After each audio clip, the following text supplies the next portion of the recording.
Premier test électoral ce lundi pour Abiy Ahmed. Arrivé au pouvoir en 2018, à la suite d'un vaste mouvement de contestation anti-gouvernementale, le Premier ministre éthiopien avait promis d'incarner un renouveau démocratique dans le pays.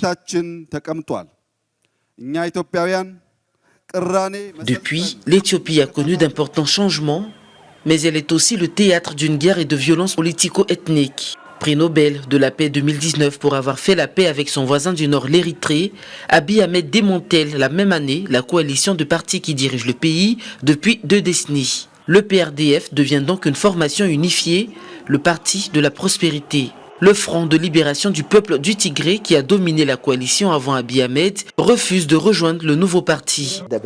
Les responsables du parti accusent le Premier ministre d'avoir marginalisé le parti en écartant ses membres des postes à responsabilité ou en suscitant des enquêtes pour malversation. Puis, en septembre 2020, le TPLF, qui s'est replié dans son fief de la région du Tigré, défie le pouvoir central en organisant des élections régionales, et cela malgré le report édicté par Addis Abeba à l'échelle internationale pour cause de pandémie. La contre-offensive ne se fait pas attendre. Le 4 novembre de la même année, Abiy Ahmed lance une opération militaire d'envergure au Tigré pour renverser le Front de libération du peuple du Tigré qui l'accuse d'avoir attaqué 2 bases de l'armée fédérale. 7 mois plus tard, le conflit se poursuit, doublé cette fois d'une crise humanitaire majeure avec 350 000 personnes menacées par la famine.